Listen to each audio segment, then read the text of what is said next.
Good afternoon, everyone. Welcome to the sixth and final of our webinars on what we call the EV charging project. So fantastic to have you with us and to have our research team here to share both an overview of the project and their final report on the project overall. So as we've done in the past sessions, just going to cover off some housekeeping and general introduction information, and then we'll pass to our project team. First thing to note is we are recording this session, and the recordings of the previous 5 webinars are available, and this will be put up as well. And as I'll show in a moment, these recordings are actually quite an important part of our knowledge sharing. So firstly, I'd like to acknowledge, as we come together as a community around the country, we've got people from all over Australia and in fact internationally as well.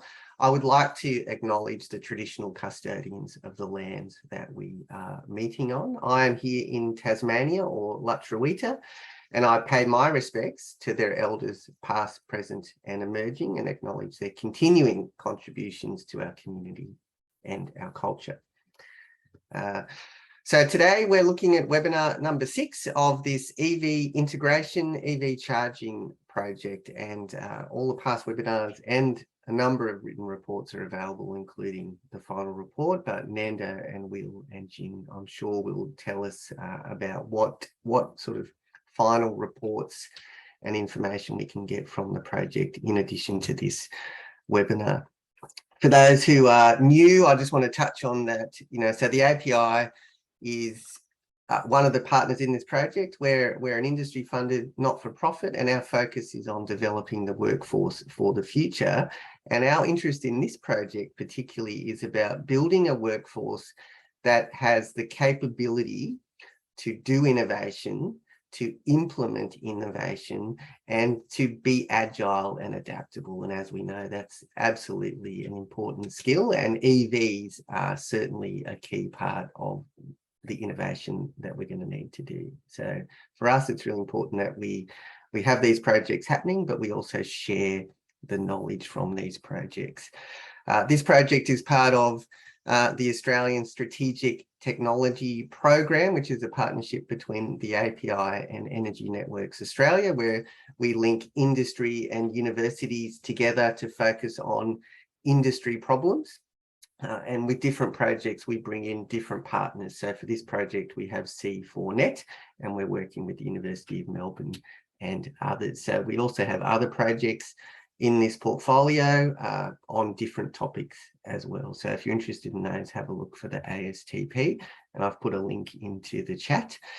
Just to share that in addition to the reports and stuff available through the University of Melbourne's project site, our partner C4Net also has information on their website. They'll also have a number of other EV charging projects that they're doing as well, which if you're interested in EVs, those projects might interest you as well.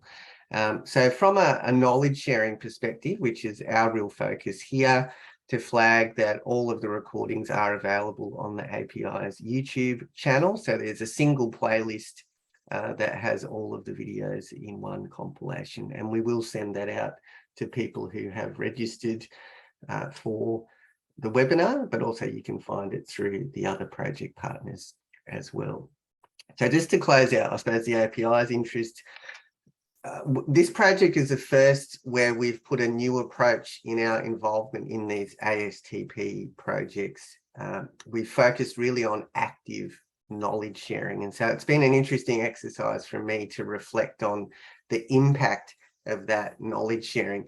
And so just to throw some numbers, we've had 6 webinars, including this one, and the summer school as direct activities that the API has done with the project team. And I know that Nanda and Will and others have also shared information broadly. I know that Manaf and ENA have shared it through their networks. But just from these webinars and the summer school alone, we can see that over 2,500 people have registered to be connected to this information. Of that, we've had 1,200 people actually turn up in the webinars. And if we look at the total combination of that as hours of CPD. We've done over 1,600 hours of CPD on electric vehicles. So for me, that's a great sort of value add to the knowledge that we've developed through the project, is sharing of that knowledge more broadly.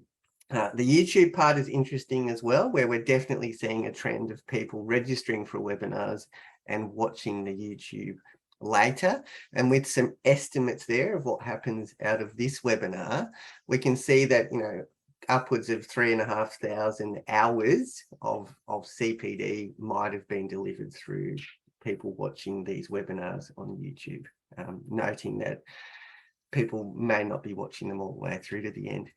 The other thing to look at for me is looking at knowledge sharing. How do we do it more effectively? And I suppose there's two key points we've taken out of this exercise, which is you can absolutely build momentum by connecting in with people that have started to be interested in the project, and we can see strong, consistent growth in people registering for the webinars, attending the webinars, and watching the recordings and other things. But looking at those two swoopy lines in the middle, we can see something happened with our YouTube engagement in February, and maybe as people come back from school holidays and Christmas holidays and things, they're just not engaging with on-demand recordings like that. So I suppose the takeaway here is that not only are we passionate about doing these projects and sharing the knowledge, but also looking at how do we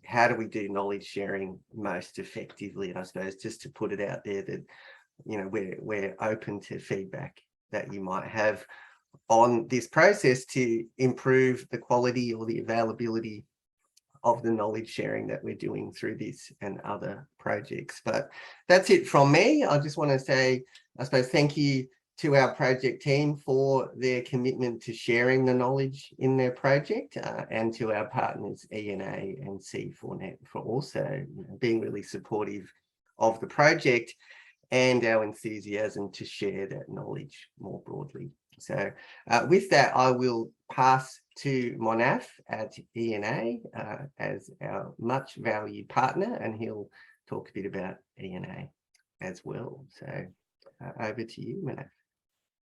Thank you, David. Good afternoon, everyone. And thank you for joining us today to hear about the findings of the EV integration project. My name is Munaf Al-Falahi. I'm the Technical Program Coordinator at Energy Networks Australia. We are the peak industry body representing electricity transmission and distribution and gas distribution networks in Australia. As we all know, there has been a huge growth internationally in the uptake of electric vehicles. Despite that, the EV market share in Australia is still small compared to other countries. EV sales in Australia have tripled in 2021. So many studies suggest that the EV uptake will grow at a faster pace in the next 5 to 10 years. Our members have been participating in and funding several projects and trials to be well prepared for the upcoming EV wave and explore opportunities for customers to maximize benefits from charging their EVs. So as David mentioned in today's webinar, the University of Melbourne research team will present the findings and the summary of the EV integration project. This webinar is the 6th and final webinar since the start of the project in September 2020. This project is funded by Energy Networks Australia, C4Net, in collaboration with the Australian Power Institute and the University of Melbourne. So before I hand over to the research team, I would like to thank our funding partner, James Seymour, and his team at C4Net for being a great project partner. And also I would like to thank David Pointing and his team at the Australian Power Institute for their support during the project. And of course, a big thank you to the University of Melbourne research team for their hard work, efforts and support during the project to deliver such important insights to all of us. And now I hand it over to the research team at the University of Melbourne to start their presentation. Thank you. Thank you very much, Monaf. Thank you very much, David. And thank you very much, everyone joining us live today. by now we will have Will commanding the slides. We aim for this particular part of the webinar, the presentation, to be around 50 minutes. And there's still, there will be plenty of time for Q&A. So we have allocated around 20 to 30 minutes for Q&A.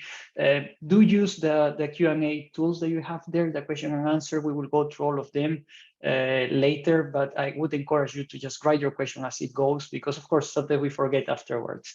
The team is listed here in the title, all these names there. But Will be presenting a good part of the latest part of the project that I will explain in the next few slides. My name is Nando Chao, by the way, although you can see that on the webinar there. Next slide, please. So today, what we're going to discuss first is the integration project, super briefly, but a context of what we're doing, and then getting into a bit of a summary. So this webinar being the last webinar of the whole project, and the project really finishing literally this week, we decided to give you a little bit of summary what we have done before. So this includes a survey stage, that we had in the first few months. Then we move on to the modeling, the corresponding assessment of the impacts of electric vehicles on our networks as they stand, without management, without anything, any potential solution. And then we explore some solutions as well, electrical vehicle management through the charging point, the disconnection of the charging point. And finally, we also investigated the use of time of use tariff as a proxy, because actually we use time of use tariff profiles. So what if people do not charge in these times? And we had very interesting findings. But the main part, or the big chunk of today's presentation that will be delivered by Will have a little bit of what is happening internationally. Well, that's what you see there in the title, the UK and US, but what is happening right now in Australia. So for you to understand the context of where Australia is and the regulations around electric vehicles and how things are going to move in the next few years based on that as well. And what the work in the last 6 months has been, Will and of course Professor Piri Mancarella as well, is really the roadmap, the recommendations around all of that, what we have learned technically in the first parts of the project, but also with what we know where Australia is and where other countries are, what we are recommending around, what can be done to have a successful integration of electric vehicles in Australia from the perspective of the grid, of course. And as I mentioned earlier, there will be plenty of time for Q&A, and this is one of the best parts of any webinar. So I really do encourage you to raise your questions and type them there in the Q&A session. Next slide, please, Will. So why are we doing what we're doing right now? Why do we bother with electric vehicles? So as Mona quite correctly said, Australia is I don't know where in the ranking is in terms of the developed nations that with electric vehicles. Yeah, we do have electric vehicles, beautiful cars, but in terms of per capita, it's extremely low compared to many other nations, particularly in Europe. The thing is that we are pretty good with other technologies, particularly rooftop solar photovoltaic. So in this curve here, there is just the average of forecasts that were created by AEMO, which is the system operator in Australia. What you can see there in blue is how our rooftop solar PV installed capacity continues to grow, and it's already quite massive. We're looking at values of approaching the 20 gigawatts already of installed capacity, and it's gonna continue. That's pretty strong. In the red line, what you see is our electric vehicles, all right, with what we call the level 2 charger, which is around 7 kilowatts, 7.4 kilowatts. And well, it's pretty much a flat line in the early years of the 2020, right? But very quickly will start becoming a significant distributed energy resource. And this, of course, brings a lot of challenges, because this will create an excess of demand. So even in the case of Australia, where we're lagging behind in terms of the penetration of electric vehicles, this is coming. And we have recently changed government as well that is pushing more for this sort of technology. So we are going to see a step change, and this is going to be huge. Nonetheless, well, those are the sort of forecasts, but there are other components that we need to understand. Back to you, Will. Thank you, Nando. Yeah, so there's obviously a cost aspect to this all. So we were talking about EV integration. We want to do it in a cost-effective way. So what I'm showing here is just a breakdown of what makes up an average customer bill. And as you can see at the bottom there, the vast majority are network costs, of course, followed by wholesale energy. So we really have to have this in mind when we're talking about EV integration and peak demand. And if we look at the sort of subcategories of the network costs, it's clear that the largest sub-proportion of the network costs are distribution network costs. So it's very important when we look forward towards the integration of EVs that we do it in a way that makes efficient use of the assets we have, so that we can integrate EVs in a cost-efficient way and people still have their EV to charge in the morning without a massive bill increase. So as I've highlighted there, networks account for up to 40% of the cost to customers. And often this is the single it is the largest sort of subcategory, if you like. And if we have high EV penetrations, that can lead to high network reinforcements and large bill increases. If we are able to manage our peak demands, then we can essentially avoid this large investment in the network, because the majority of network investment is based around peak demand. So if we can manage peak demand, you can efficiently integrate EVs. And sometimes these peak demand periods will only occur a few days in a year, maybe a few hours of those days, but it's those critical moments in which the network needs to be invested in. And so if we can manage that peak demand, we can manage bill increases for customers. So that's why this project has been formed. It's looking at, okay, what are the ways we can integrate EVs? And we look at several aspects from customer behaviors, the technical aspects, and some recommendations. So I'll pass it back to Nando as he'll take you through what we've done so far. Thank you very much. So this electric vehicle integration project, we have already made, this has been mentioned, the formation of this project by David and by Munaf, but let me just go through some important aspects of the project. Next slide, please. Well, so there were 4 stages of the project, as I was mentioning kind of earlier, when I was in the first slide. But the last part was the recommendations, and this is why really a good chunk of this presentation, the second half, is really about the recommendations. But these recommendations are coming after doing all this previous work, right? Which was the customer acceptance, and start that as a survey part that we're going to summarize as well. The distribution network impacts, as Will mentioned, really the distribution network part is a critical component, of our grid infrastructure, and we need to understand, those impacts, because then any need for reinforcement or network augmentation will impact as well. Will impact on our electricity bill. So we need to understand the best way of managing the potential effects of electric vehicles, on those networks. So all the work that has been done that was more technical, if you want, on the customer side as well, is really, or was really creating, the foundations to provide the recommendations that we are going to hear today. Next slide, please, Will. The team, just to mention again, although you saw the names rather quickly, in the first slide, is led by Professor Mancarella, Pierluigi, and myself. On the technical economics, Pierluigi, distribution networks is myself.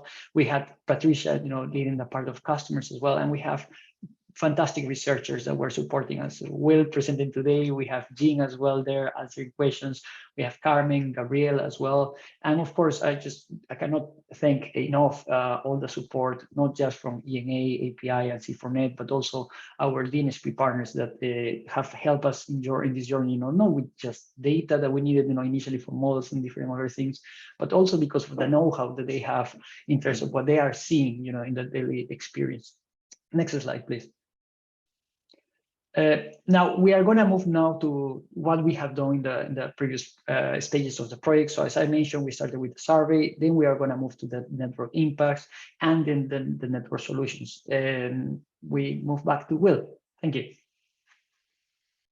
Thank you, Nando. So the first part, there were 2 sort of stages of the first part. The first was a a literature review about customer preferences, and then that was followed up by a survey. I think it was about 1,000 people, wide capture of demographics across different regions of Australia to really just understand their intentions around EV ownership, things like how they like to charge, and a really interesting point is their willingness to adopt sort of supplier managed charging, which was very interesting to find out. So in terms of when will people charge if everything's unmanaged, people would like to just plug in when they get home. You know, this is assuming that without sort of smart chargers and things like that, you get home, you plug in your EV, and we see that in the data of the profiles as well. So we you know, if you overlay that with the net demand of the networks, which we'll see later, that can cause problems. Interestingly, though, if we look at tariff adoptions, traditionally, yes, a lot of people opt for just a simple flat rate tariff, but we are seeing more and more engagement with more innovative tariffs, particularly time of use tariffs. And as people adopt EVs, we see a big jump in people adopting those kind of tariffs, which, you know, maybe suggests that people are, you know, shopping around trying to get a better deal to charge their EV. Now, when they were asked about sort of control of the charger, the respondents were asked, you know, what is your opinion of controlled charging? Do you want it supplier managed, which means, okay, we take data from you know, retailers, for instance, that will control your charger, or, you know, do you control it yourself with an app and you set the start and stop times according to a tariff, or is it just unmanaged, just plug it in, don't worry about it? Clearly, among the EV owners currently, sort of almost a 50-50 split between supplier managed and user managed smart charging. So that suggests that EV owners want smart chargers by quite a significant margin, whereas those that are yet to buy an EV, you know, there's still a major preference towards smart chargers, but user managed smart chargers, and then sort of an even split between a supplier managed charging and just a normal quote unquote dumb EV charger. But interestingly, if you ask them in a follow-up question, how likely to adopt supplier managed charging, that does increase quite significantly. And more importantly, if you give the customer the option for a manual override, which is very common in smart chargers, then acceptance increases significantly. You know, we got extreme, you know, 46.2 extremely likely and 45% somewhat likely for EV owners. And if you look at non-EV owners, you know, we jump 10%, 15% now, you know, 5 to 15% are extremely likely to adopt supply managed charging if there's override, but then also, you know, there's quite a large portion of somewhat likely. So it does suggest perhaps as people buy an EV, maybe they do their research into what it's like to charge to EVs, people realize that, okay, a smart charger is more than just someone controlling you. It's a way of charging an EV for less, basically. And that's before we even talk about the impacts on networks, just from a purely your bill at the end of each month currently, you know, that there's a lot of benefits there, and we see that in the surveys. So this is why I'm going to hand it back to Nando. Thank you very much, Will. And well, let's move on to the kind of the technical part. Some of you, perhaps many actually have attended our previous webinars, live or not. But still, there might be some new people, and in general, it's always good, you know, just to remember, you know, the basics here. So when we talk about distribution networks, we need to understand that today, you know, they have already been designed thinking of different situations of demand, but it's really demand that we actually know very well, which means, you know, we designed it, you know, just for a demand that it's typically happening according to the regional characteristics, and that can be, you know, at, I don't know, 8 p.m. each house in average, you know, we have a peak of, I don't know, 3 kilowatts, and then you multiply by the number of houses and you design everything, you know, for you to have always adequate voltages. Again, changes, you know, according to region of the world, and for the assets not to be congested, meaning you do not overload the assets. And that's all good and very well known. We have done this for many, many decades pretty well. Can you keep clicking? Thank you very much. So for instance, here in Australia, we have different values for this average peak demand, which is actually more technically called after diversity maximum demand, and depending on the region, this can change. And not just within the region, you can also have some differences as well, which are the socioeconomics, bigger houses, more houses. So all of this we know very well, but the point is that we have designed all this infrastructure, our house is being connected to the grid, and that grid that is connected to that bigger grid with principles that did not cover the excess of demand that is going to come from electric vehicles, all right? Nonetheless, if you think about it, there is an aspect of potential, space already for these vehicles, because we have kind of, I wouldn't say over-engineering, but we have created buffer, right? Nonetheless, how much buffer is the question, right? Well, an electric vehicle, if you consider that there are generally speaking, two levels of charging. I mean, you can buy a charger at home that is 16 amps. This is what we call level 1 here in our project, and another one that is level 2, which is 32 amps. So that means 3.7 kilowatts, with the voltage that we have at home here in Australia, and it's similar to Europe, or 7.4 kilowatts. That's quite little if we're talking about one car or two cars in the street, that has many houses. But if everyone has an electric vehicle, and on top of that, everyone comes from work and plugs in the vehicle, well, that's another story. Then it means that's an excess of demand that might be coincidental with the normal peak demand. And that means that our voltages can go significantly down, and our assets could be congested. So we need to be very, very careful. And particularly that the trend internationally is that we're going to go for level 2 chargers. Why? It's not that people just want bigger. It's the things that bigger means in this case, faster charging. And well, everyone wants to have their phones charged fast, right? Same thing with electric vehicles. Next slide, please.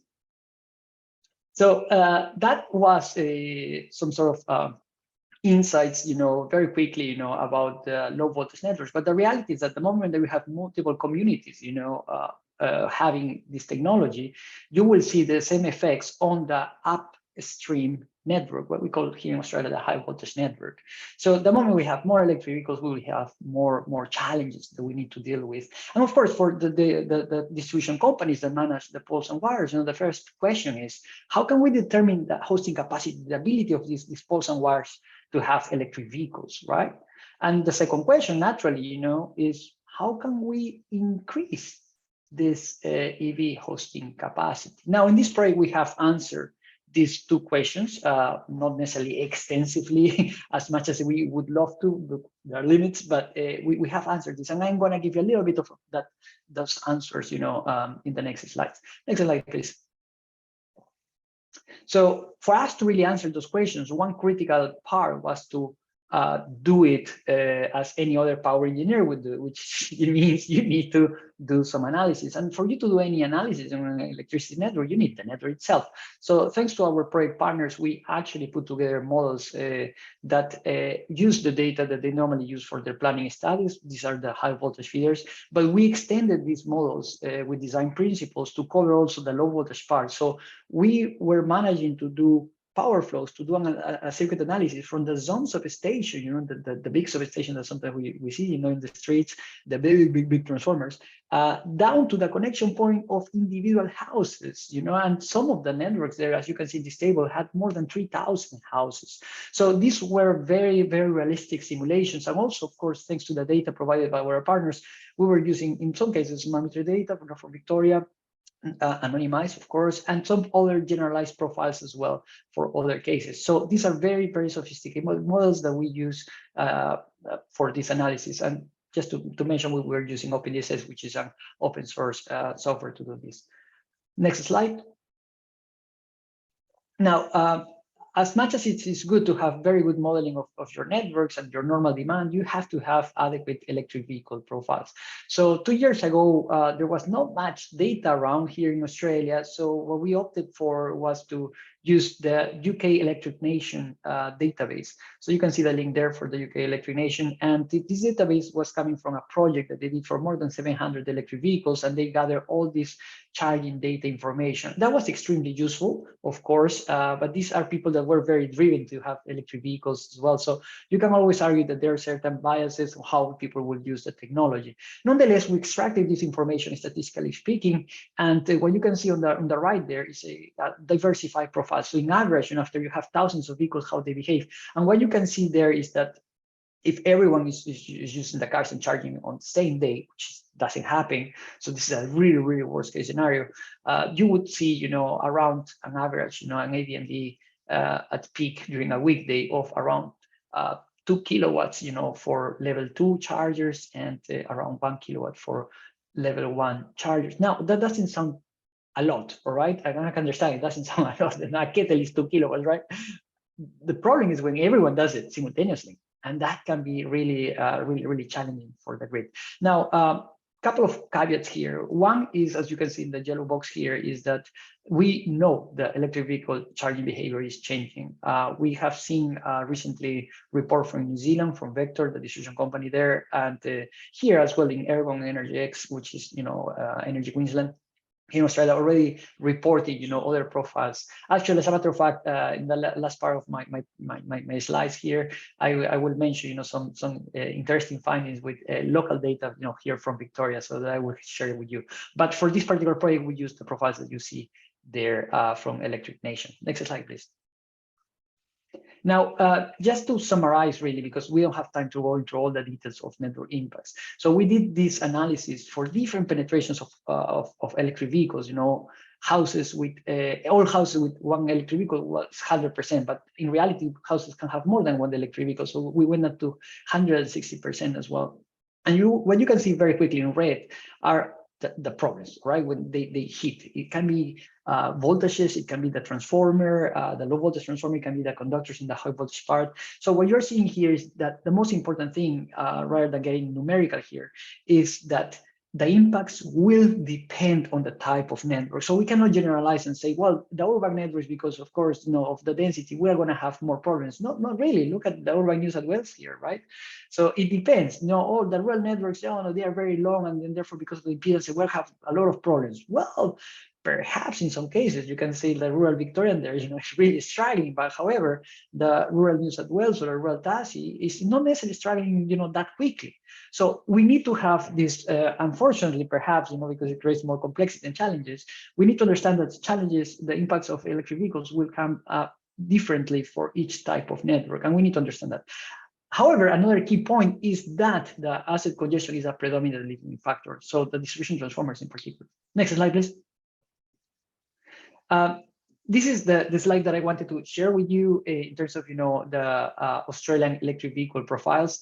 This is something that is super new to us, but I wanted to provide a little bit more of completeness to our study. So as much as you saw these potential issues that might happen in these rural and urban networks, the reality is that the profiles that we use, actually, they seem to be much more conservative, if you want, or like more harmful in terms of the demand compared to what we are now seeing in Victoria in particular. This on the right, what you see is diversified profiles that have been extracted from smart meter data of electric vehicle users here in Victoria. And how you can see, if you compare both plots, on the left, what we have is after a factor, that considers that people don't use it every day, the charging, is that for weekdays and weekends, even for level 1 and level 2, the charging actually in average, what we call the diversified, is much smaller. And that's actually great news, because this is not to say that our methods, in the project were actually wrong. The data really, of course, that was used was at that time was what we consider very realistic and was aligned with the behavior of what we were expecting here in Australia. But the reality is that people are using it differently. There's more diversity in how people are using it in different times. And there's also the component that the right-hand side, that the real data that we have from Victoria, thanks to the Victorian government and C4Net, is data of people that are not part of any trial. They are not trying to perhaps be super clever about the electric vehicle, they're just using it normally. And also there's a component where people are using they're scheduling their charging during photovoltaic times. You cannot see that in those profiles. We know it because of the analysis that we have done, and we might do a webinar at some point as well soon. But it is very interesting to see that these values are much smaller, and this is good news for the DNSPs. So great news for OC DNSPs, because what it means really is that our networks can collect much more electric vehicles than we initially thought based on our results. And that's great. Also, another point is that local data matters, all right? So, and this is a point for anywhere in the world, right? As much as we see databases that are being released and extremely useful, as we did it with the UK Electric Nation, the reality is that we need to have local data because local behaviors is what we're gonna see in our networks, right? Next slide, please. Nonetheless, having said all that, of course, as part of the project, we were looking at solutions. And yes, there are other solutions that different solutions that we can look at. You can look at, for instance, changing the offload type changers, of your distribution transformers. But you're going to solve only voltages. You're not going to solve congestion problems. Fortunately, the cost is not that big there. You could also change, your transformers and your conductors. That's what we call reforms or network augmentation. You might change there, the ability of have more capacity. Of course, that's great, but voltages might not necessarily be affected significantly, and that can be quite expensive. Then you can actually regulate voltages with on-load type changers, distribution transformers. You can regulate voltages very well, congestion not necessarily, and it can be quite expensive. And then finally, you have the option of do a direct or indirect management of electric vehicles. And then you can manage both congestion aspects and voltage aspects, of course, depending on how you use it. But the cost is the question mark. Is it going to be very expensive or very cheap? Well, the thing is that at the end, we need to look at the different options. But in our case, in this project, what we were looking at the EV management, just trying to see, what are going to be the potential advantages. Next slide, please. In terms of what we actually were looking at, were really two main things, but the principle is if we can manage the electric vehicle or the charging point, then we can bring, any potential problem of voltages or congestion to a point where the network is okay, right? That is the idea to avoid this. So we kind of prevent the problem or react to the problem.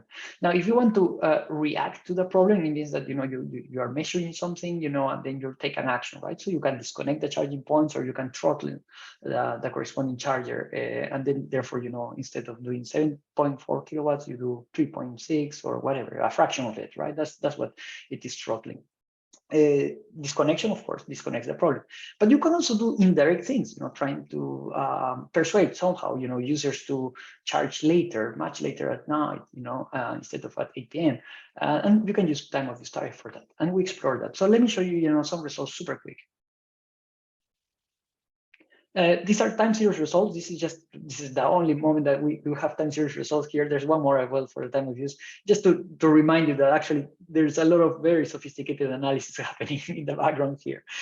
This is a Rural New South Wales network. We're assuming here in this case 60% penetration, and what we are demonstrating here is that without EV management, without disconnection of the charging points when there's a problem, with a relatively simple algorithm that we put together but totally effective, you can move from having issues with your low voltage transformers to no issue whatsoever, from having issues with customer voltages to no issues with voltages whatsoever.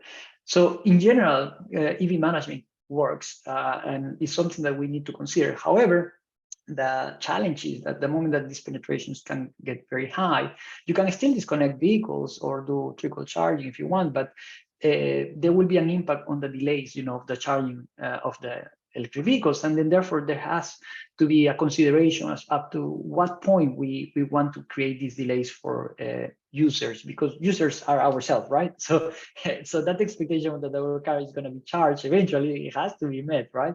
But how much is too much in terms of a delay? And this is the question mark. We have all these results in terms of the delays and things in the reports, of course, and in our previous webinars. Next slide, please.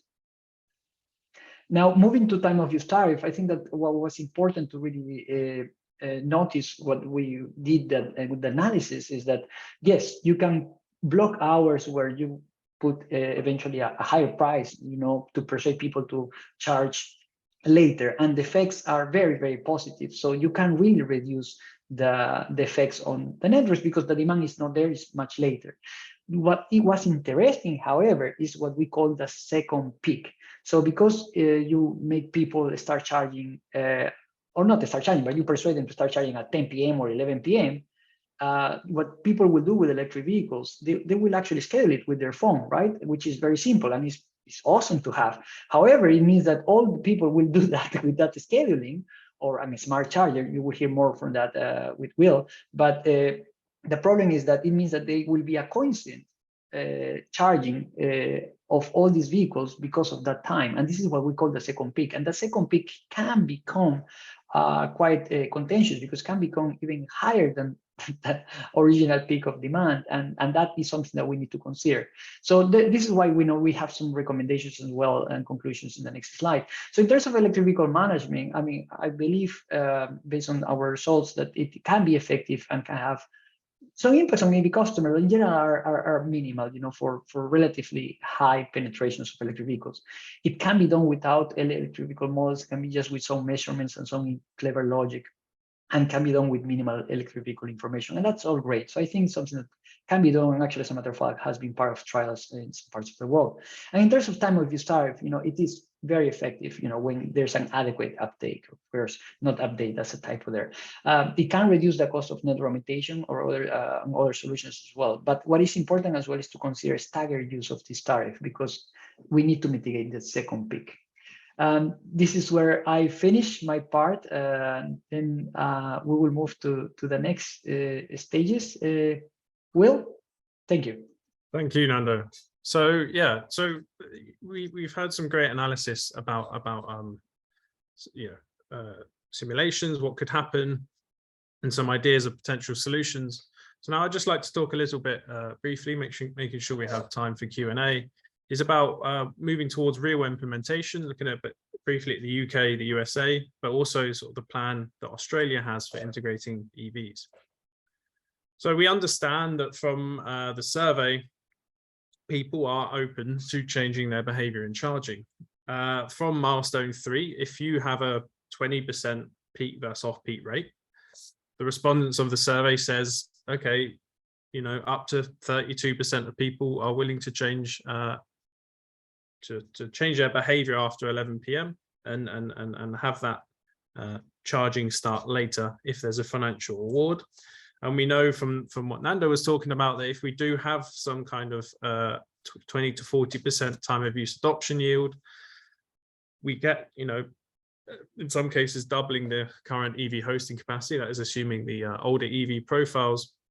But beyond that, you can get second peak issues. So because of the loss of diversity. So if everyone's all following the same, exactly the same time of use times, you can get issues. In realistic implementations, people are going to be on different tariffs, and there may also be an aspect of a randomized delay that we see in the UK. I'll touch on that as well.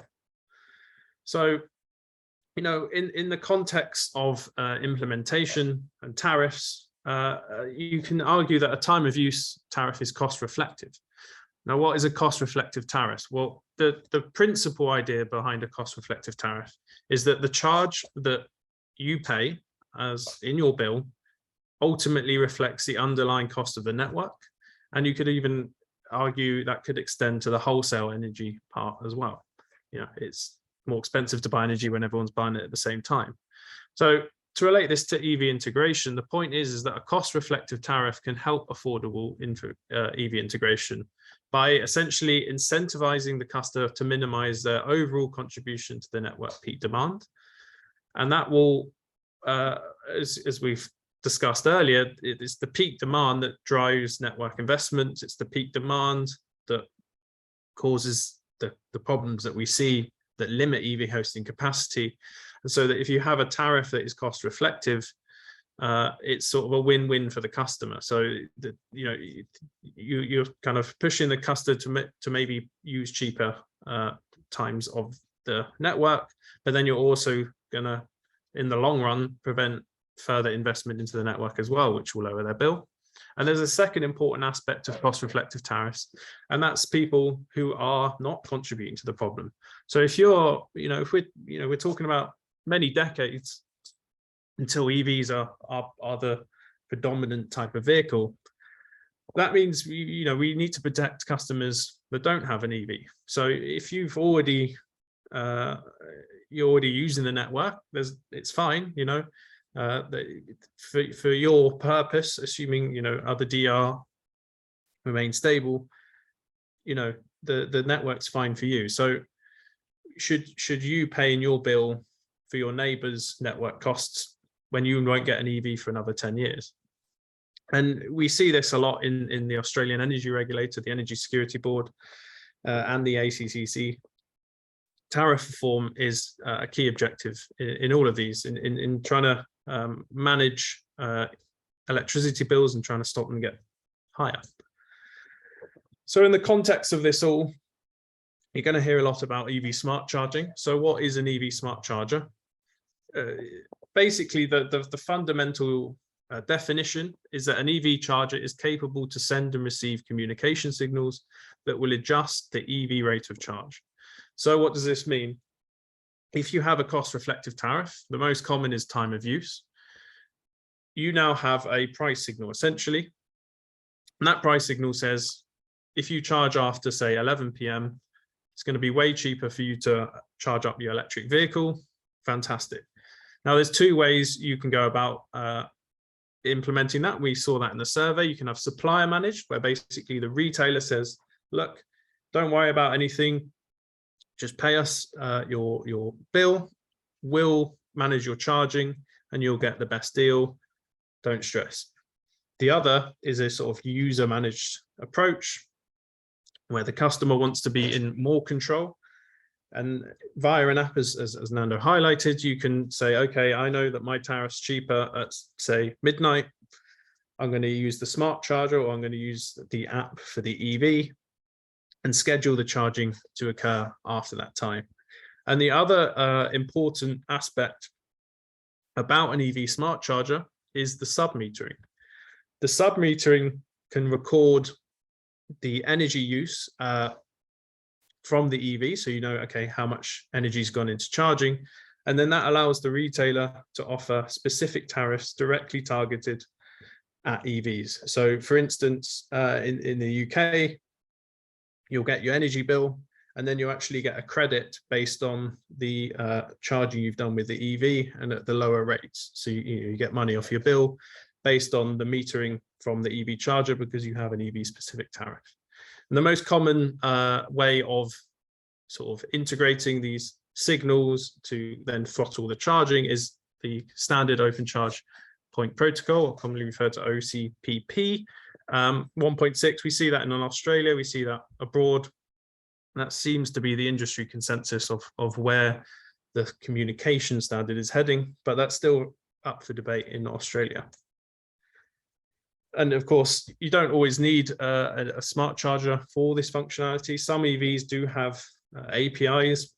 Tesla springs to mind, for instance, where you can just use the app and the EV itself can modulate the charging, and then you can integrate that perhaps with other platforms if you wanted in terms of interacting with your tariff structure. So in terms of customer preference, just to highlight again, from the survey, we know that people are up for using a smart charger. They're up for getting their savings involved with such tariff structures and the technology that a smart charger or the EVs allow. And that's great because that's also going to mean lower network costs and lower peak demands. And so smart chargers are all really about making EV flexible demand convenient. It'd be great if we could just tell everyone to not use electricity at certain times, but people have their own lives to live. An EV charger makes it easy. You don't need to drive till the morning. You don't need to think about it, and you save money in doing so. So when we look at the UK, you could argue that they're probably at the forefront of smart chargers, or one of the leaders, certainly. And there was a law that was passed, and from June 2022, any EV charger has to be a smart charger now. So what does that mean? So that means it needs to be able to send and receive signals and adjust the rate of charge. It needs to support OCPP 1.6. Interestingly, all the chargers, if you go and buy your charger, if that's from a retailer, you can buy your charger through the retailer, or you go and buy it directly from a supplier of EV chargers. In the UK, they will all come with a preset default time of use of preventing charging during the sort of the morning peak and the evening peak. Now, this can, of course, be changed if you get an appropriate tariff that awards you, say, I don't know, at 9:30, and you want to start charging, then you can edit it. But the point is customers that aren't engaged, they don't really care. They might even just be on a standard flat tariff, unless they specifically change the setting. By default, it's going to avoid the peak anyway. It just means the customer will by default miss out on the rewards. But perhaps one day tariffs are going to become more and more increasingly cost reflective in their nature, in which case the default settings will better align with the customer tariffs that are most common. One important part is if the communication network goes down, you still charge the EV. So if there's a big communications problem, you're still going to be able to use your car. And an important part is this randomized delay function. So we've seen from Nando, from the previous stage of the project, that second peak issues can be a problem. Yes, there'll be diversity among perhaps different time of use tariffs that people pick, but the mandates in the UK go a step further, and even if your tariff is due to start at a specific time, there will be a random sort of plus or minus of 10 minutes around that. I think it's actually just plus 10 minutes. And that's to try and sort of reintroduce diversification. Now, the standards actually do allow it to go all the way up to 30 minutes, but currently 10 minutes is enough, but there's room there if there's problems. And of course, they need to have sub-metering, which allows EV-specific tariff options. And they also need to be able to communicate with the system operator for emergency controls and that kind of thing. And potentially it's allowing other markets into the future, and they already exist. So you're not limiting yourself on the capabilities of a smart charger by excluding such communications. And from a system operator point of view, having visibility, having emergency measures to prevent blackouts, fantastic, and potentially other market opportunities as well. So they're very clever. You can set it as a price per kilowatt hour even. So if you're on a dynamic tariff, let's say, you can just say, okay, I'm only going to charge when the wholesale price goes below a certain cost. And you can even do it based on the percentage of renewables that make up the energy mix at that time. So, but very interesting stuff. The USA is, of course, not at the same stage of smart charging, but it's very clear that it is coming. So there was a survey of many US distribution utilities, and there's a very clear, overwhelming support for smart charging. The majority are going to have some kind of smart charging in the next couple of years, and even more when you consider up to 5 years. So basically all of them are considering it. And there's sort of two main things: is a sort of behavioral aspect, and then sort of more of a direct control, with retailers and kind of thing. But both are using tariffs plus a smart charger to try and change behavior. So what's the Australian plan for EV integration?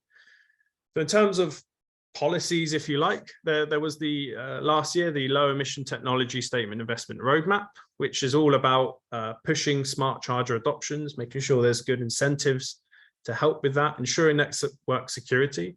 A big part of that is also public EV charging and increased interaction between transmission and distribution, because ultimately, as we go into more and more DER integration, including EVs, the system operator needs to have some visibility of what's going on so they can plan their investments properly and have proper control. The other main sort of fundamental policy is the Future Fuels and Vehicle Strategy. I do believe it's now renamed the Future Driving the Nation Fund, I think. I think that the investment's gone up within that fund, but the objectives are basically the same because that was done in consultation with the market bodies on sound advice. And the estimate is by rewarding customer flexibility, you can defer or eliminate $224 million of network upgrades. So as we talked about, peak demands lead to network upgrades. If you can reward people for being flexible and avoid those upgrades, then that is, a great benefit for everyone. So as part of this whole sort of policy progress, the Energy Security Board, which sort of is made up of all the heads of AEMO, the Australian Energy Regulator, and the AEMC, they provided advice to ministers on, okay, this is our idea of how we should integrate DER going forwards as part of their vision for 2025 and the energy market. That was approved. And there's a sort of subsequent DER implementation plan. And as part of this plan, an economic consultancy firm ran some numbers, and they estimate if you combine, obviously, EVs as a part of DER, but DER and flexible demand as a whole, not only do you have the network upgrade that can be avoided, but there's also further system costs. And the quoted figure here is 6,000 million by 2040 that can be reduced or avoided by rewarding flexible demand and making good use of DER. So yeah, that's great, isn't it? So the last part of I would say the sort of key pillars is the distribution energy integration program. There's 4 work groups. They're really really good stuff. I would definitely recommend checking them out. What they're all about is promoting communication. So it's a collaboration of government agencies, market authorities, you have industry bodies, consumer associations, and they're all in dialogue with each other through workshops and the like, discussing various important aspects of integrating DER. There's one on standards and interoperability, and there's another one in particular around EV integration, and that is all about making sure people are all up to date with what everyone else is doing, and that no decision is made without hearing the voices of the main stakeholders involved.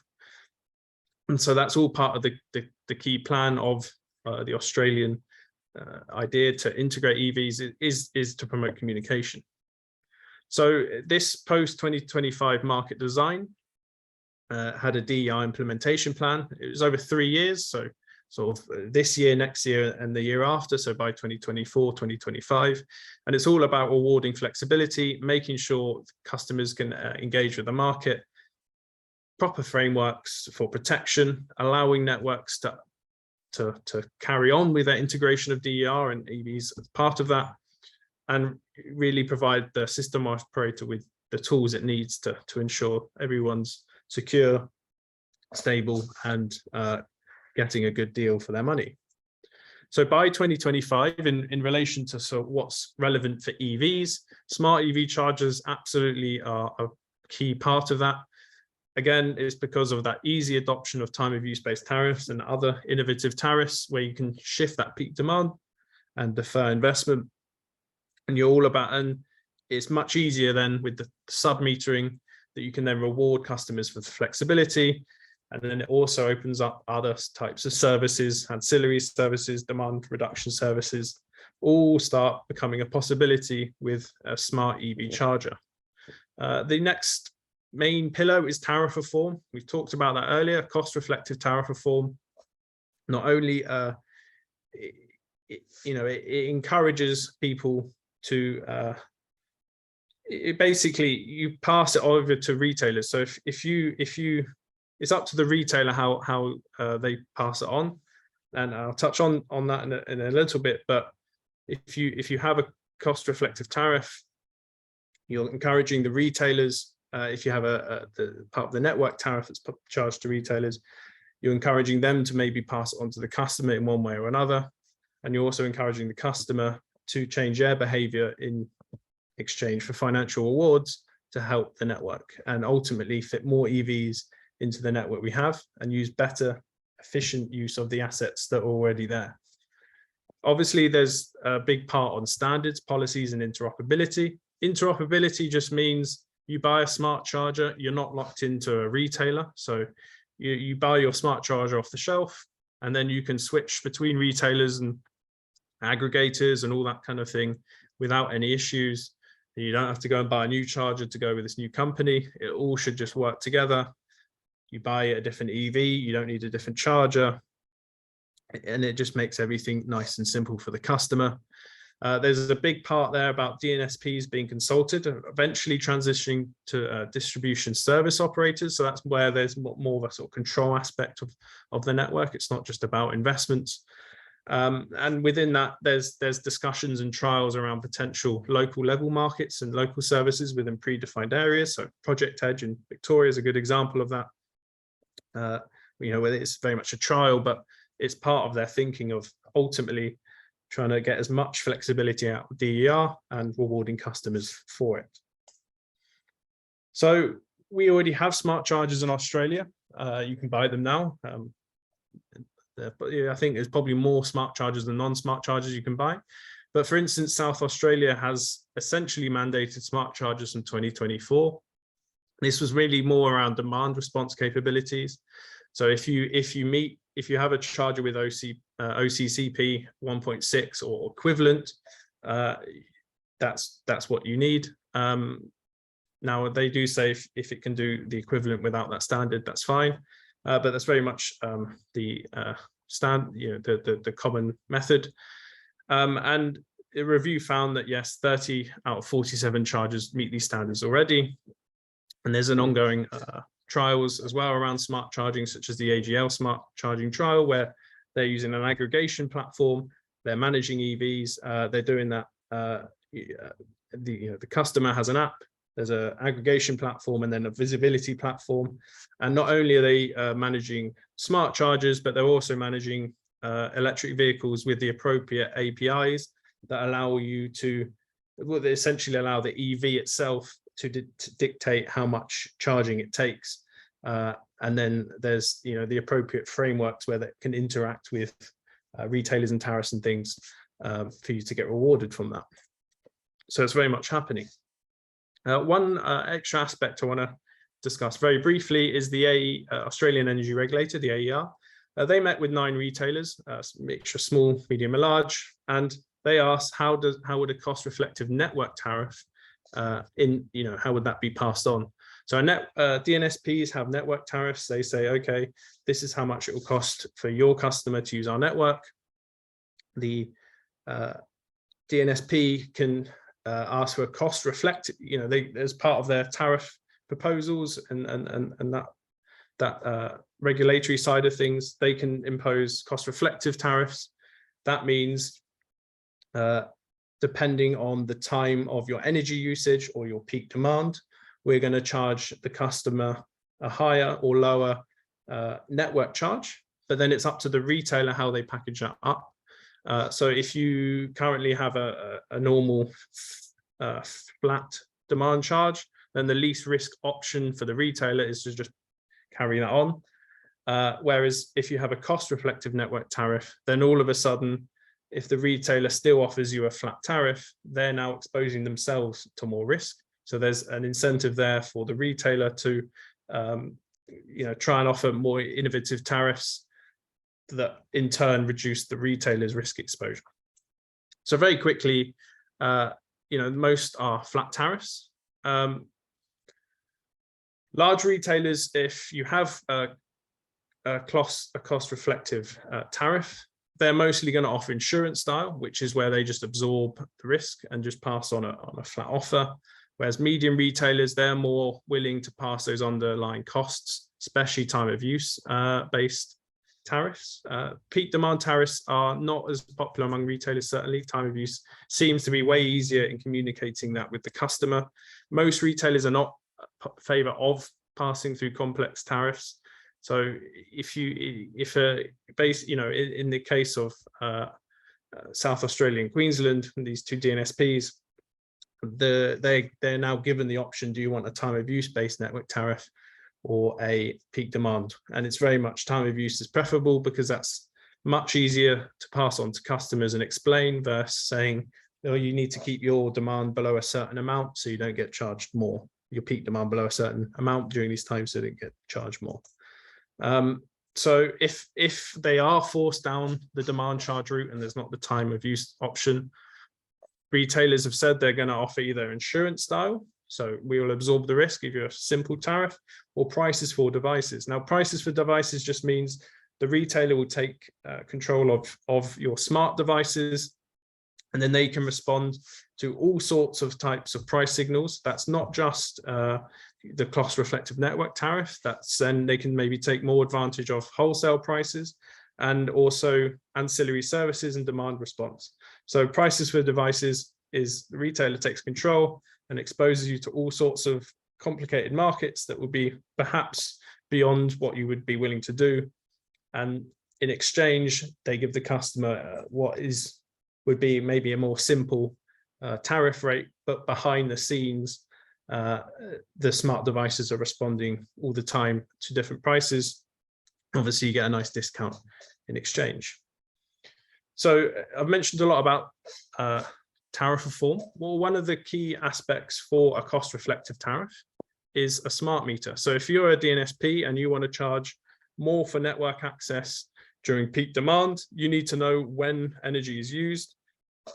So you need a smart meter. An accumulation meter, which is the sort of traditional type of meter, you don't know the time and power energy usage. So that's why regional system load profiles are used by retailers when they calculate the average spot price of energy for those customers. They look at these load profiles. It's a sort of average load profile of a certain area, and they can estimate, okay, they probably used about this much energy at this price, this much energy at that price, and then they pass that on to you as a fixed average cost. So it's very clear that cost reflective tariffs are being encouraged. For instance, South Australia Power Networks and Energex, as part of their proposals, have now finalised passing on cost reflective tariffs. But ultimately, the retailer still has the freedom to package it however they want. But that flat rate tariff that's not cost reflective is now a high risk exposure to them. There's many tariff trials ongoing in Australia. There's many EV specific ones, for instance. And there's plans in the works to allow more than one retailer per customer. I think this is quite interesting. That means, okay, I'll buy my energy off one retailer, they've got a good price, but another retailer is perhaps a bit more innovative in its services that can offer and can give you a better price in the ancillary services market, the demand response market. And so there is plans to reform the current frameworks where you can actually have multiple retailers for one household. And part of that is removing barriers for entry, making sure retailers can offer those innovative products and embrace these new technologies, ultimately to reward flexibility. So the last section here is just a little roadmap, recommendations for EV integration. There's sort of three main parts: early, medium, and high uptake. So it's sort of 5 to 10 years, the next 10 plus years, 20 plus years. But it's more important to focus on the penetrations, I would say, 0 to 20, 20 to 40, 60 plus. And then a little bit on the required skills, and finally to conclude on key remarks. So general recommendations for the early uptake, up to 20%, is just reinforce where necessary for weak assets. I saw this a lot in some of the particularly weak rural networks. You might only have a couple of houses connected to a small transformer. No matter what you do, if you just add 7 kilowatts, you're going to get problems for those really small transformers. So you're probably just going to have to inevitably replace some of the network to accommodate EV charging. But you want to try and avoid that as much as possible, of course, because it's going to lead to bill increases. So all EV chargers probably should be smart EV chargers. We should maybe consider exceptions for EVs with equivalent API functionality, like I've mentioned. The problem I see with that is it could get complicated when you sell your house or if you get a new car. So maybe you just install a standard non-smart EV charger because you've got a fancy car that can do it, but then you sell your house and someone else moves in, they don't have that same car, and now they have no smart functionality around it. So there's definitely work around that to be considered, and absolutely need to consult the EV industry and the other relevant stakeholders how best to approach that. And another key early recommendation is to work on that tariff reform, reward flexibility, and make sure DNSPs can pass on those cost reflective tariffs to retailers. Again, making sure that the price you pay reflects to the underlying cost of the network. As part of that, of course, you need to make sure there's smart meters. So one of the recommendations is to encourage or mandate smart meters with the installation of EV smart chargers. Encourage non-residential charging. That's important because you're going to have lower length of charge when you go home. That gives more room for retailers to offer later starting charge times and more competition among retailers, because you no longer have to charge your EV as long, so you can push and push and push that start time back further. And very much need to follow international standards to reduce costs and availability of options, such as ASTP 1.6, and avoid specific state requirements if possible. It's going to make it very complicated. So what if smart chargers are not accepted? One option is via EV APIs. I work with stakeholders to try and accelerate the standalone benefits. For instance, the PV subsidy is ended in many places because as a standalone product, it just makes sense. Tariff reform, and maybe consider subsidizing the difference of a smart charger versus a non-smart charger, which is about $200 to $300. There's the issue of cross-subsidization. So if there's PV-related network reinforcement, is it fair that that's paid by EV customers? Perhaps you could look at PV tariffs to adjust that. Now, looking into the sort of more medium term at sort of 20 plus EV penetrations, by now EV smart charging should be mandatory with good interoperability. We should continue with those tariff reforms that I've mentioned earlier, and we could continue encouraging any kind of workplace charging, because most of the public charging occurs during the day. We have massive amounts of solar in Australia. The more we can push, say, destination charging, you get to work, you plug in your EV at work, maybe the office has solar panels on. It's a win-win-win, because also the system operator has their issues around minimum demand. So the more you can encourage people to not charge at home, the better it is. And then also by the time you do get home, because you don't need to charge as long, perhaps you can get a more aggressive retail tariff. Very much, I think you should start at this point looking at local level distribution services that I mentioned as a trial. So you might have these distribution service operators. They may now have better network visibility. And if they could buy demand reduction in certain areas to reduce congestion, that would be fantastic. But of course, that requires visibility and work on standards and frameworks. And I would very much push more for prices for devices, retail tariffs. The reason why is it really encourages participation in more advanced markets, like I've just mentioned, but also it allows for what is essentially a very complicated tariff structure that can be packaged by a retailer to a simple thing to the customer. So it makes something very complicated a bit simpler, where you say, I will give you control. I will pay you this amount of money that's easy to understand. In return, you take control. Of course, retailers can also, in the prices for devices, pass on that aspect as well. So maybe they pass on more of the earnings in participation for services. That's completely up to the retailer how they do it. But very much prices for devices seems to be the ultimate in encouraging flexibility, which is what we want for EV integration. So what if local level services are delayed? I think just carry on with cost reflective tariffs, carry on with workplace charging.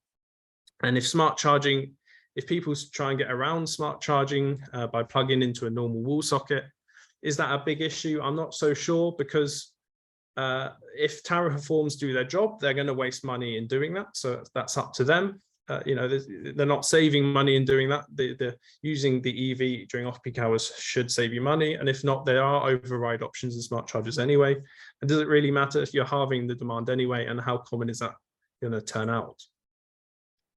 And finally, cost reflective tariffs, should it be opt-in, opt-out, mandatory?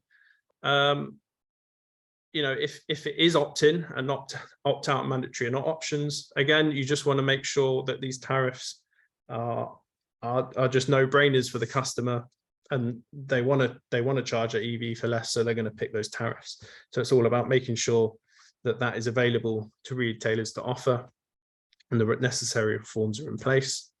Now, at high uptakes, most EVs should be using a smart charger with smart meters. Hopefully there'll be DSO local level services at this point for this demand reduction, maybe in combination with new types of tariffs, and we should have lots of public charging to encourage off-peak charging and that alignment with high solar. And what if time of use based cost reflective tariffs are not enough to efficiently use the assets? Then I think we should look more at those demand level market responses that I talked about. And what if those demand level, DSO type services are not possible? Perhaps that's when we consider direct EV management from the network operator.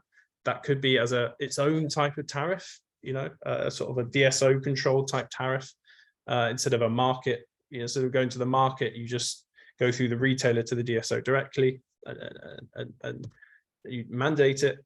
For instance, in the 2022 building regulations, new multi-occupancy buildings have to actually have a EV management within them, and the EVs are mandatory, and they're controlled according to what the building demand is. And that means that the building demand doesn't need to double or treble its connection. And so that's sort of a local level EV management. So you can kind of think of it as that, but a step further. Instead of the building demand, it's the network demand. Or finally, maybe you consider it as an emergency type control. We have interruptible supply tariffs already, so maybe it's something like that, but reimagined. And finally, if all else fails, there is network augmentation. Hopefully at this point, with all the other aspects I've discussed, what's left to require in terms of augmentation is hopefully going to be significantly lower. There's always going to be some augmentation required, but it's just about reducing that peak demand, is making it as low as possible. And if we have cost reflective tariffs, then non-EV customers are rewarded for that. So in terms of skills, you need to understand power flows and the physics. We need to understand technical standards. We need to understand the retailer business case and risks. We need to understand the DNSP business case, regulatory processes, thinking and planning, knowledge of regulation for customers, of course, and all the other aspects around the power system, and really understand the methods of control and communications and how that will integrate with all of the above, essentially. Really take a holistic view and consult industry experts at every stage where possible. So key remarks: encourage EV smart charging. We want cost reflective tariffs that should absolutely continue. Encourage encourage public and destination charging to use that PV during the day, and consider local level distribution services where possible. And if a lack of diversity around time of use becomes an issue, then absolutely follow what the UK is doing with randomized delay, and just try and artificially reintroduce diversification if time of use becomes a bit of a problem. So this is where I think I'm going to hand it back to Nando just to conclude the presentation. Thank you very much, Will. And also, I'm very aware of time, so I want to give some time to answer some questions there. There are some questions related to tariffs, Will, as well. I left them to you. I have already answered some of them. But anyways, just let me finish. First of all, just mentioning that I think actually it's very interesting, how there were different impacts of this project. I mean, a lot of people, telling us that they've been reading the things and the reports and things. So we produced 6 webinars, 5 reports, 4 papers, 1 GitHub repository that is going to be expanded with more data. Actually, as a matter of fact, a lot of downloads of the technical reports referenced by industry as well. We're very happy with all this. Actually, the number of research webinars is actually much larger according to the latest updates from David. But anyways, I just wanted to say that all this content is publicly available on this website. I hope it's adequately organized for you to find it. The webinars, everything is there as well, and the reports in particular as well. So please do visit the website if you are interested. And next slide, just to thank everyone, Will. just no, there are the slides. And well, again, just to thank Energy Networks Australia, C4Net, and Australian Power Institute for the support. And I just cannot say it louder. Thank you very much for all the BNSPs that were involved in this project: Boston Services, Energy Queensland, Ever Energy, Gemini, Power City, City Power, Power Corp, United Energy, PowerLink, TAS Networks. Thank you very much for all the effort. And right now there's time for questions that are plenty there, but I don't know where David, you want to organize this, or shall I just proceed with a Q&A? I suppose, yeah, just a message for everyone that we're going to use the Q&A functionality. So I'm just checking the chat. We haven't had any questions popped into the chat, which is great. No, yeah. So yeah, so we've already got 16 answered questions. Thank you, Nando. It's been busy. So Nando's been busy, and we've got 8 open questions. So if you're keen, have a look at the answered questions just to check if your question's already been covered. Yeah, I hope that they have been covered. So I guess the first one, does the cost saving for network upgrades consider loss of revenue by lowering the tariffs during off-peak times? I think, yeah. So that's a good point. But it's cost, isn't it? So if you're lowering revenues, that's not the same as a cost. So I think, if you can reduce costs first, that's great. And then you can discuss revenues and profits for retailers following that. But there will always be room around that. There's another question here. Did you think about real-time pricing and critical peak pricing for the analysis? So we didn't consider it for the main technical parts of the simulation. We considered time of use and direct EV management. Absolutely, real-time pricing, critical peak pricing is definitely going to have a role. I think smart charging, tariff reforms, that's all going to make more dynamic tariffs that you're on about more possible. I think critical peak pricing is very interesting. That's saying, a few days of the year and a few hours within those days, we're really going to ramp up the price. I think that definitely has an option. Whether it's an option for residential customers, I'm not sure. It's absolutely an option for larger customers.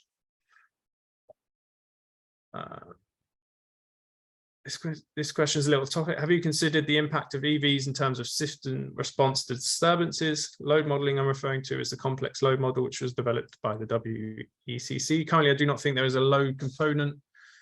We'd be very interested to incorporate EV load in there as well. Just want to know if you guys considered the impact on EVs on a transmission network service provider. Yeah, the answer is no. Yeah. You could argue the aspects around peak demand would still apply in terms of the assets. It's just a whole stage up, and the diversification is going to be way bigger, isn't it? But the answer I would say is no to that. Maybe the discussion needs to focus on put the chargers where the cars are. They live at work and they live at home. If there's no issue, with charging when they're at work, then if that is when they're leaned on heavily, then at-home charging component will be much less of an issue. Absolutely, I agree with that. Destination charging, particularly at work, should be encouraged as much as possible. That is going to leave way more time to get creative with charging at home with all sorts of innovative tariffs. FBT will need to be addressed if the workplace provides electricity. I'm not sure FBT means, but yeah, I agree absolutely with what you're saying. Push for public charging. Do prices for devices interfere with savings customers receive for self-consuming their own PV generation? No, I don't think so. I think ultimately your tariff will measure your net imports and your net exports. So if you self-consume your own PV, I don't think that will use that, but it's obviously up to the tariff and the retailer that you pick. Perhaps they'll just, maybe they'll decide at certain times of the day, you'll earn more money for exporting your PV during, critical periods in the network rather than consuming it yourself. Now, I don't know how exactly they would manage that, but there's a point to think about. Could EV fast charging stations participate in demand response and ancillary services? Yeah, absolutely. For instance, there's no reason why they couldn't. You also see, for instance, Ionity in Europe, they've started installing batteries to get around connection limits. So there's an example, there was a 200 kilowatt connection limitation on a fast charging station. They installed a 500 kilowatt battery so that during those sort of big high utilization moments, they can offer a higher peak power. But from the network perspective, they're still within their 200 kilowatt limit, and that, you know, they weren't allowed to reinforce it further. Following Tim Ryan's comment about dynamic operating envelopes for EV charging, one approach is on the import side, is to only enforce it on flexible DER, such as EVs. There's no problem breaching on an import dynamic operating envelope with unmanaged loads, but managed DER must not consume, yes, it must not consume while the import dynamic operating envelope is exceeded. Yes, so yeah, dynamic operating envelopes absolutely a part of the DER implementation plan. Maybe, I think Nando's probably a bit more clued up on dynamic operating envelopes. Have you got any opinions around that? Well, yeah, absolutely. I mean, this is something that, I mean, I don't know, Peter, you're following the discussion with Tim there as well. So guys, I guess, I mean, I'm heavily involved in Project Edge, which is a project with the AusNet services and IMO as well. It's a massive project about operating envelopes. And as much as we can talk about operating envelope for electric vehicles, which yes, technically can be used, but I just replied to Tim there. What we need to be careful is that operating envelopes, the moment that we look at the operating envelopes being provided in advance, means that you need forecasts. Now, forecasting the demand of people to limit exports is one thing, because if you don't get it right, you are going to have what, a little bit of PV curtailment, or your battery is not going to export and make money, you know, for IM or whatever it is, you know, that service of the aggregator. But when it comes to imports, if your forecast is wrong, it's going to create unnecessary days on your electric vehicle. And that is a different thing. It's a very different proposition for me as a user. So the dynamic operating envelopes in the context of exports is one thing where we can technically miss the mark. But when it comes to imports, we're really affecting consumer behavior. And we need to be very careful. So sorry to be very strong about this, guys. I'm directly involved in all these calculations, and I know how complicated they can be. So as much as it looks like for me that the dynamic operating envelopes is a future, we need to be extremely careful, because if we get it wrong, you know, I mean, and the forecast of what's happening at home is extremely difficult. This is not done anywhere in the world properly, of course, and doing it wrong can have a significant impact on EV users and, well, in general, you know, demand user, which is everyone else, right? So let's be careful with this. But yes, technically, if we could forecast everything perfectly, dynamic operating envelopes can also be used for demand. Of course they can, but this is about a big if. So that is my point when it comes to dynamic operating. I guess as a follow-up question, I know, are you more in favor of a market-based local approach for buying demand response instead, as opposed to using import limits? No, what I'm in favor is to get better engineers. That's it. And let's solve the problem. That's what I'm in favor. We just need to be cautious of certain techniques that are evolving. And when it comes to having dynamic operating envelope for imports, we need to be very, very cautious with this, because there's still a lot of room for improvement. We just started, we're just scratching the surface, and we might get it right for export, but for imports, it's another story that we need to be very cautious. Just that's what I'm saying. It's just we need to be cautious. But if everything is perfectly calculated, yeah, it'll be great. But the reality is that it not be perfectly calculated. That is the reality, and I know this firsthand. Great, thank you. We got another one. Thanks for answering and the great presentation. Yeah. Thank you for your nice comment. Nishan, do you know if certain smart chargers would have options to host a meter or have meters built in?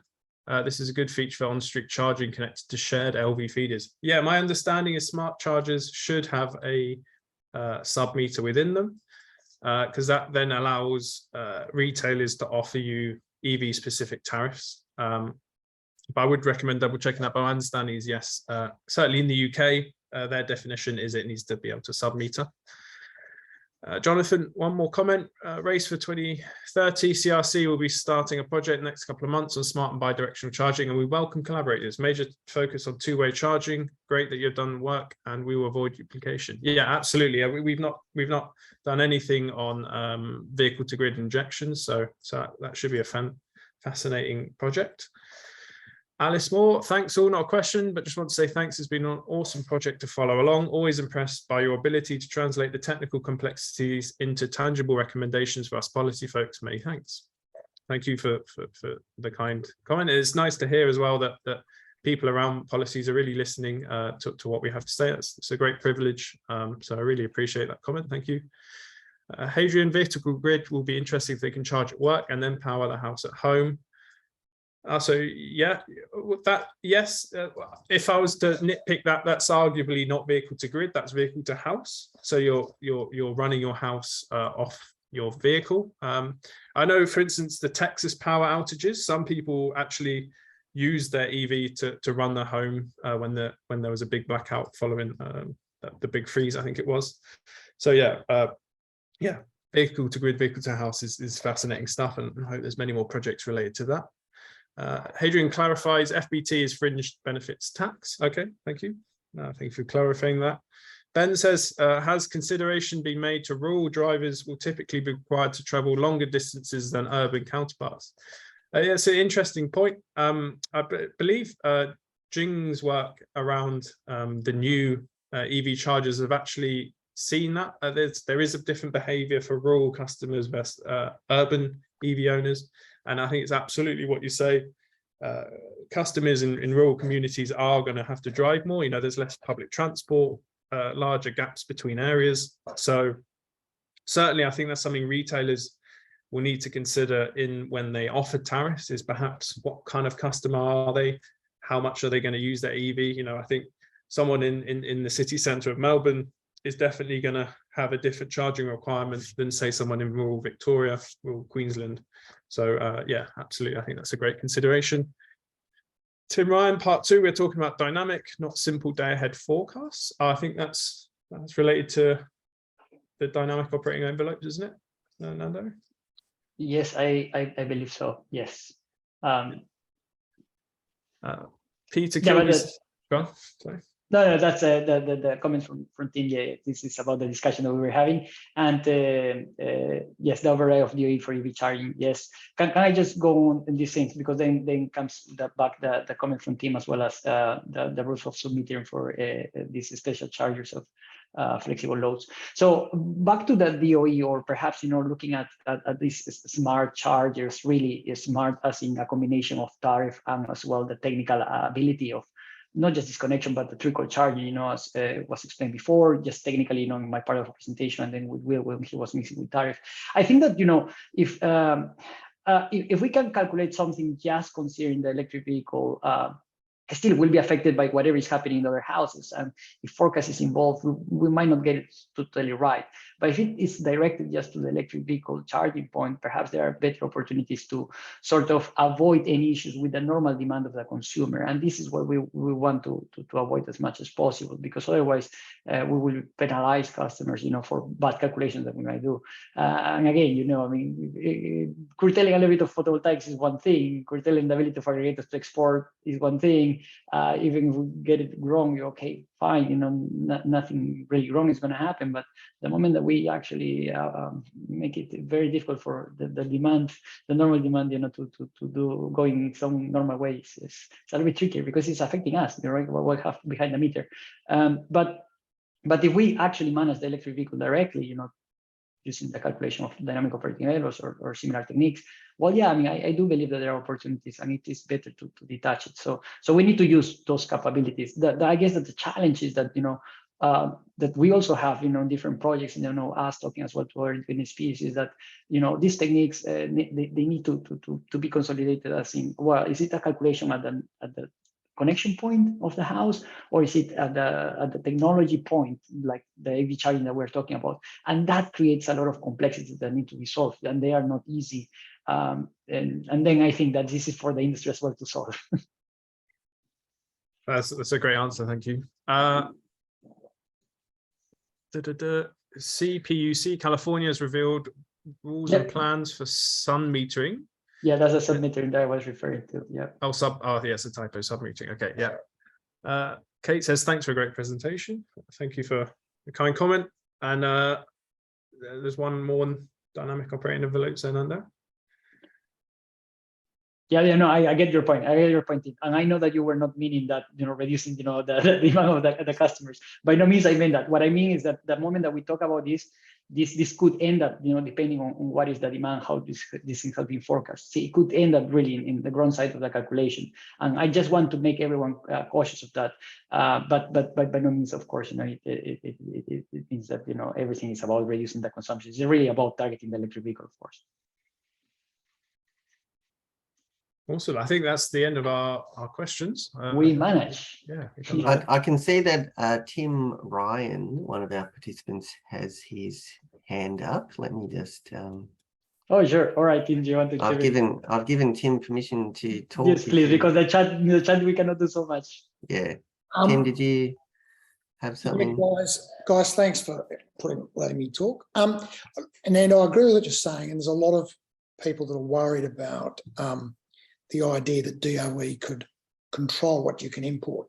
But if we look more about flexibility and how we need to reward flexibility across the board, then we're talking about where a consumer can subscribe to a certain level of capacity, which they've always got available, which could be well in excess of their normal random loads, or just close to it.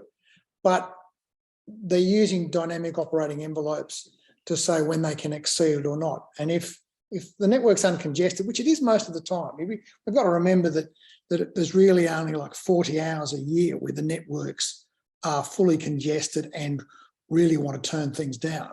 So you can say to someone, look, and in fact, Ausgrid's got a very good tariff going at the moment, where provided you do not use your EVSE during the defined periods, there is no network charge for using your EVSE. So it's effectively zero.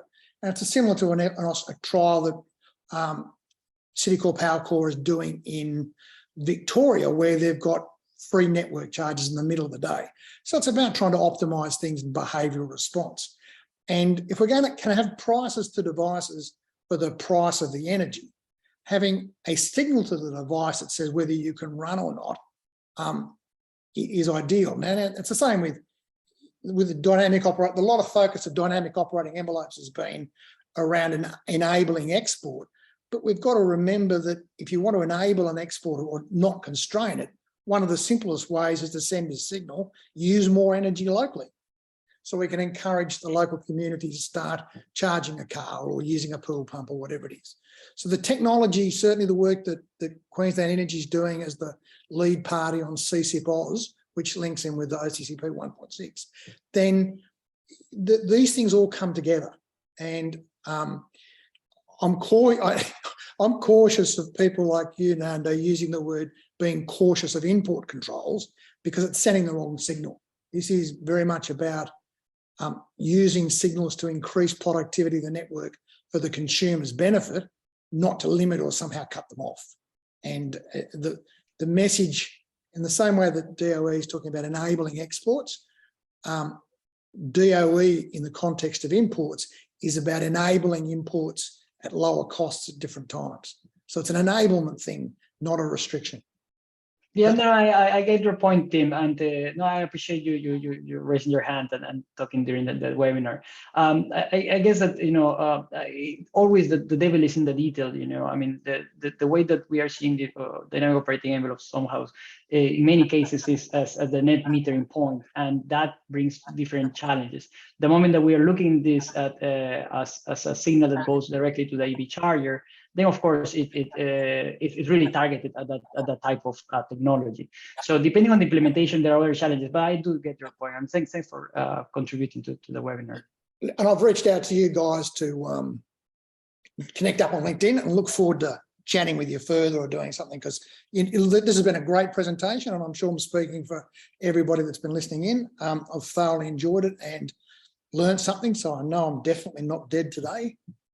So really appreciate it. Thank you very much. And with that, that's, I think, where we close the webinar. Back to you, David. Thank you very much, everyone. Thank you, Nando. Look, there's not much for me to do other than say thank you, everyone. Thank you, ball boys and ball girls. And it's been a great tournament. And like Roger Federer, we're all a bit sad as we say goodbye. So, all right. Well, thanks, everyone. And on to the next project. And we look forward to seeing what happens next. So thanks, you very Nando. much. Thanks, Will. And thank you, everyone, for joining. Thank you, guys.